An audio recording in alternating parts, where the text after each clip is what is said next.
Fanboy ni Tipsy D galit na galit kay Mot. Looney bilib na pala kay M-Site dati pa. Alamin natin ang mga yan, so tara.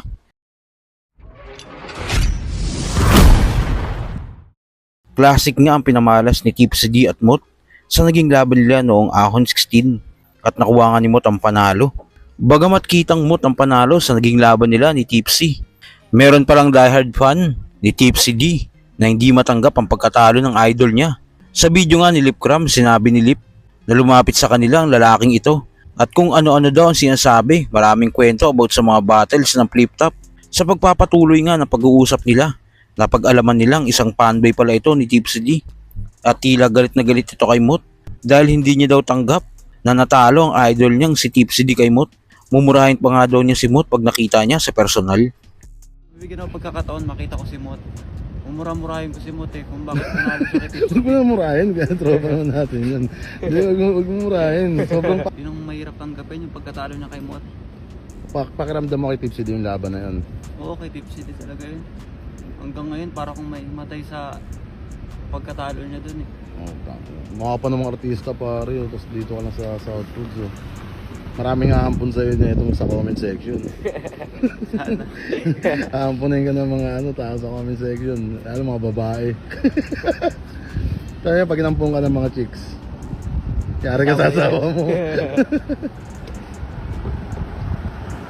Pero ba't di mo matanggap na talo si Tipsy D? Di ko yun Baka naman baka sobrang naman na fanboy ka lang talaga kay Tipsy D. Hindi, pero kahit kung pwede lang bumalik sa past, sana kay Tipsy din. Kailangan mo pa ng time traveler para mabago yung boto. Kahit Kung bibigyan ka ng Hindi, kahit kung may bibigyan ako pagkakataon makita ko si Mot. Mumura-murahin ko si Mot kung bakit nanalo siya kay Tipsy. Huwag mo na murahin, kaya tropa naman natin yan. Hindi, huwag mo murahin. Sobrang fanboy ka ba ni Tipsy D? Hindi, ganito na lang. Murahin. Kilala mo si Thanos? Oo. Di ba may mga stone yun? Si Infinity Yun, Gauntlet. yun. Hanapin mo yung pang time travel na stone. Tapos pihitin mo, ilagay mong hurado yung sarili mo dun. Tarantado. Kung pwede nga lang, sana ako yung maging anak ni Tipsy D. Palunin ko si Mot. Ikaw po, si Tipsy E. Ikaw po magiging Tipsy E ngayon, no? Payag ka. Tipsy A, Tipsy Arabs. Oo nga, no? Kapit ako nag-picture, no? Kaya yari ka sa comment section, mga nagde-day off ng Sunday. Tiga sa kanila. Pero para sa akin, Mot naman talaga yung laban eh. Ikaw para sa'yo, Tipsy D. Tipsy din pa rin. Hindi, tignan mo siya sa siguro sa talaga, sa pinakita nila, sa performance nila. Doon mo naman, Kasi lugi kasi kay Mot, naninindak nanininda kasi si Mot, no? Alam mo talaga, may umati ka bong, burst eh, wala naman pala eh. Talo naman pala siya kay Tipsy D. Tsaka nanalo lang naman siya kasi ginamit niya pangalan ni Looney. Yung ba nagpanalo sa kanya? Yun ang nagpanalo talaga sa kanya doon. Wala, ayun, kung magkikita kayo ni Mot, talagang Talagang mumurahin ko siya. Hindi ako magpapapicture sa kanya. sobrang na-hurt ka ba doon sa Na-hurt talaga ako kay Tipsy D. 1 week ako nag-iiyak sa kwarto. Oh, seryoso? Totoo? Sobrang Kasi fanboy. tanggap ko na yung tanggap ko na yung talo niya kay Batas. Tanggap ko na yung talo niya kay Looney. Kay Looney hindi din Ay, hindi rin. Hindi rin. Tipsy D pa rin yan, no? Tipsy D pa rin yun. Oo, tingin ko rin, Tipsy Kasi, D versus Tuchel kay Tuchel yun Iba eh. rin yung linya ni Tipsy D dun Yung may naing siyang bigas. Anong bigas yun? Yung Hasmin? aaninin ko rin yung Yung palayan. Oh, diba? palayan. Aaninin ko rin pala yung magsasaka na parang palayan. Iba yun. Yun. Tapos yung Sa kabilang balita naman, muli ngang nag-guest si M-Site sa Break It Down ni Looney at napag-usapan nga nila dito ang sunod-sunod na battle ni M-Site etong mga nagdaang buwan at noon pa pala nakitaan na ni Looney sa M-Site ng potensyal. Kasi from afar, nakikita ko yung yung apoy mo talaga eh. Like, siguro, hindi napapansin ng iba kung gaano ka talaga ka-dedicated dito sa craft na to eh. Pero ako nakikita ko yung kung paano mo siya alam mo yun, dati pa lang, sa TM pa lang, nakita ko sobrang ano mo na talagang isa ka sa hindi nagpapabayaan ni MC, pero parang tinriple mo pa lalo ngayon no?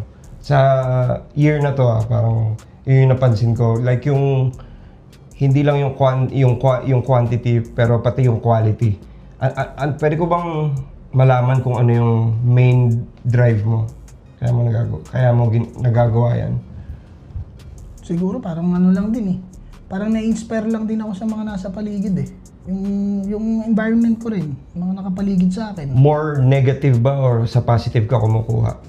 Balanse pareho parehong negative, parehong positive kasi kapag eto nga, halos araw-araw, walang araw na hindi ko sinilip yung sheet ng Motus yung Google Sheet.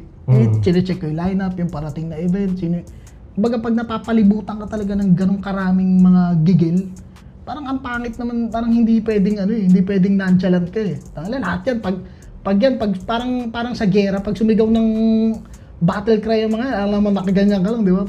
Pati ikaw, actually, dapat nga ikaw di ba? Dapat ikaw yung nasa harap ng mga yan Diba? Pag sa mga gera dati, dapat nga yung mga king yung nasa harap, di ba? Sila yung magaganon ng espada kayo, tara, sugod, ganun. So bilang may-ari ng liga, parang ganun din yung nakikita ko na kailangan kong role. Kasi ginaguide ko yung mga yan For example, kung ikaw ba, MC ko sa liga, sasabihan kita ng para siguro magandang gawin, ganito gawin mo. Maniniwala ka ba sa akin kung di mo nakikitang ginagawa ko, di ba?